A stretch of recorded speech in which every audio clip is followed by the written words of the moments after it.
سڵاتان بەڕدان لە شەشەمین دیداری سلێمانی بەردەوامی لەگەڵتان کە بە دروشمی عراق و دراوسەکانی بەرەو سیستەمێکی نوێی هەرێمایەتی ئێستا بەڕێز ڕێمن بلەکوە باڵووز یەکێتی ئەوروپا لە عراقم لەگەڵەکە بۆ گفتوگوی کورد لەبارەی بەشداربوونی بەڕێزیان لە کۆنفرانسەکەدا. Thank you very much for joining us. I'll start with the question. The Iraq یەکێتی ئەوروپا لە ئێستادا لە هەموو کات زیاتر یارمەتی عێراق دەدات. دەتوانیت پێمان بڵێیت ئێوە چی دەکەن بۆ یارمەتیدانیان؟ Well, the European Union has been a very important partner for Iraq in the past in terms of the humanitarian assistance and the stabilization. یەکێتی ئەوروپا هاوبەشێکی گرنگ و هاوڕێیەکی باشی عێراق بووە لە یارمەتیدانی مرۆیی و کۆمەڵگەدا بە تایبەتیش لە دوای شەڕی تیرۆریستانی داعش لە عێراق. بەڵام باوەڕم وایە ئێستا دەچینە سەردەمێکی نوێی هاوبەشەوە. عێراق ئێستا خۆی توانای هەیە و دەتوانێت ژیانێکی باش بۆ خەڵکەکەی دابین بکات، خزمەتگوزاری باشیان پێشکەش بکات. ئەوەی کە ئێمە دەتوانین لێرە بیکەین یارمەتیدانی عێراقا لە ڕووی مرۆییەوە و هەلی زیاتریان بۆ بڕەخسێنین و تواناکانیان زیاتر پێش بخەین و ئابوووریەکەیان بەرەو پێش بچێت. To give really opportunities for job creation and for economic development. Right. Iraq is preparing itself to the post-ISIS era. لە ئێستادا عێراق خۆی بۆ سەردەمی دوای داعش ئامادە دەکات. بە باوەڕی تۆ یەکەم هەنگاو دەبێت چی بێت بۆ ئەوەی داعش هیچ کاریگەریەکی نەمێنێت؟ Well, I think there's a new political cycle starting in Iraq, as you say.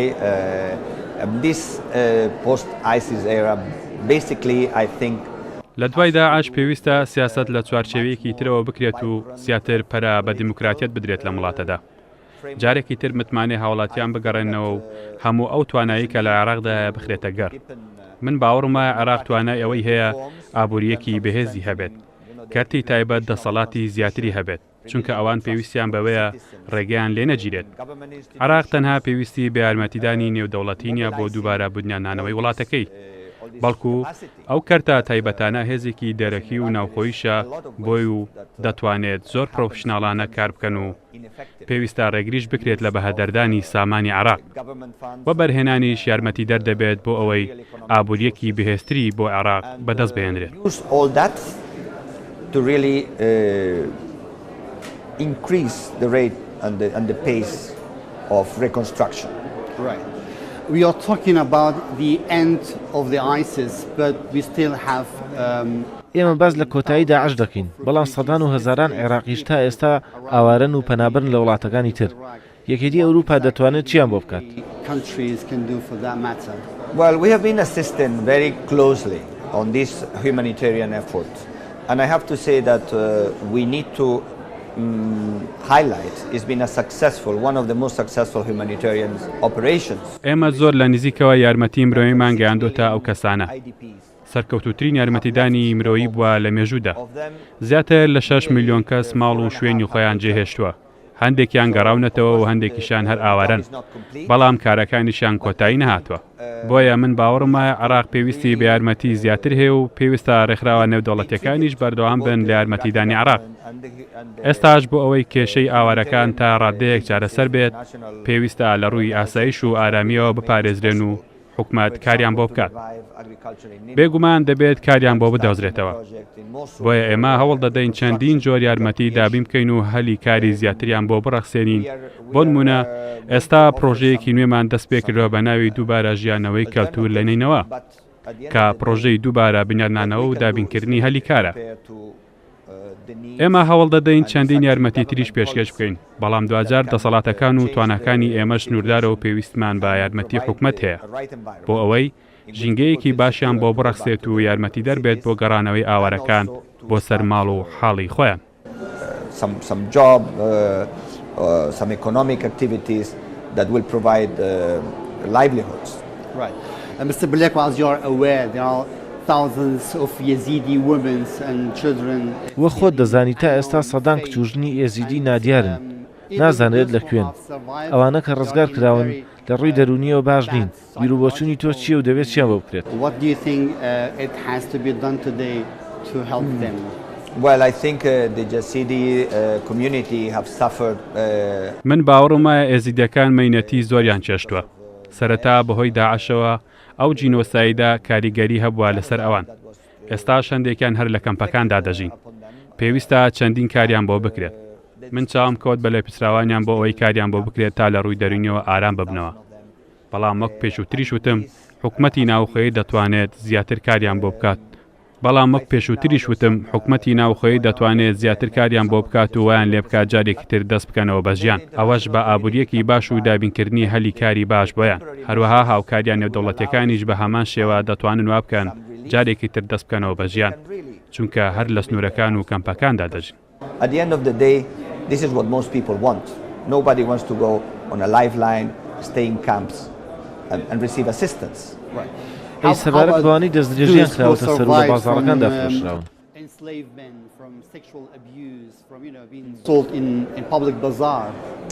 Well, I think there's important stories of bravery and courage that I think are an example for everybody.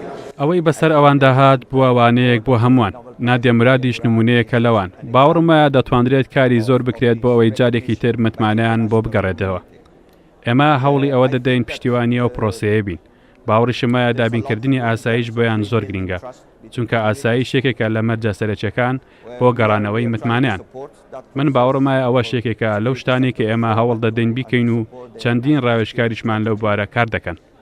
بۆ ئەوەی سەلامەتیان بپارێزین و یارمەتیان بدەین. ئەوەش لە خاڵە هەرا گرنگەکانە بۆ ئەوەی ئەو کۆمەلگایە هەستی سەلامەتیان لا دروست ببێت.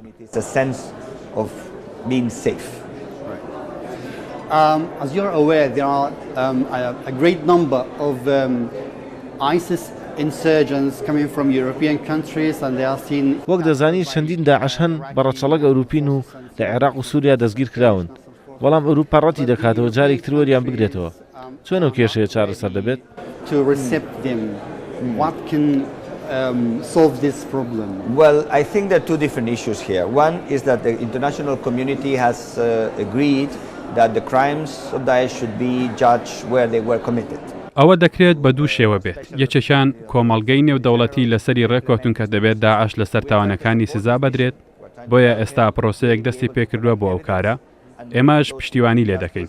بۆ ئەوەی بەڵگەکان کۆ بکرێتەوە و تاوانباران بدرێنە دادگا. ئێمە دەمانەوێت بە شێوەیەکی یاسایی بێت. ئەی خێزانەکانیان. And the Daesh families. Yes. Well, we believe that لەبارەی خێزانەکانی داعش ئێمە باوەڕمان وایە ئەو کەسەی تاوانەکەی ئەنجام داوە خۆی بە تەنها بەرپرسانە خێزانەکەی لەسەر ئەوە سزا بدرێت. باوەڕمایە دەبێت چارەسەرێک بۆ ئەوان بدۆزرێتەوە وایەن لێ بکرێت جارێکی تر تێکەڵاوی کۆمەلگا ببنەوە. ئەوەش یارمەتی دەردەبێت بۆ ڕوبەڕووبوونەوەی هەر جۆرێکی تر لەو شێوە گروپانە. لە داهاتووشدا دەبێت ئەو بابەتە باز بکرێت کە زۆرینیان لە کەمپەکاندا دەژین. دەبێت چارەسەریان بۆ بدۆزرێتەوە هیچ کەسێک بەرپرس نییە لەوەی ئەندامێکی تری خێزانەکەی چی کردووە. هەروەها پێویستە چانسێکی تریان پێ بدرێت. بۆیە ئەوەی دەبێت بکرێت تەنها ئەوە نییە یاسا جێبەجێ بکرێت. بەڵکو دەبێت هەلێکی تریان پێ بدرێتەوە بۆ دووبارە بنیانانەوەی ژیانیان لە کۆمەڵگەدا.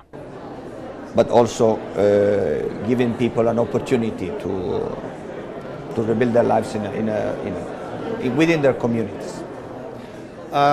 Do you think the situation in the region, I mean Iraq and Syria in particular, is باوەڕ دوای ڕۆژی عێراق و سووریا بەگشتی توانای ئەویان هەبێت بەرگەی گروپێکی تری تیرۆریستی وەکو داعش بگرن؟ to re-emerge another radical group similar to ISIS? Well, I think that Iraq shows a very good example. من باوەڕمە عێراق نمونەیەکی زۆر باشە بۆ ئەوەی کارڕق و کاولکاری لە وڵاتدا وەکەوەی داعش دەیویست سەرکەوتوو نابێت.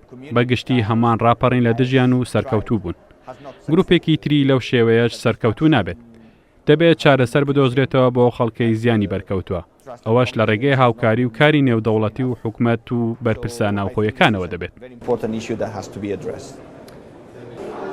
بەڕێزان ئەمە گفتوگوی کورد بوو لەگەڵ بەڕێز ڕێمن بلێکوا بەڵێوزێکەتی ئەوروپا لە عێراق بەتایبەت دەربارەی کۆمەڵێک پرسی پەیوەست بە پەنابەران لە عێراق و ناوچەکە.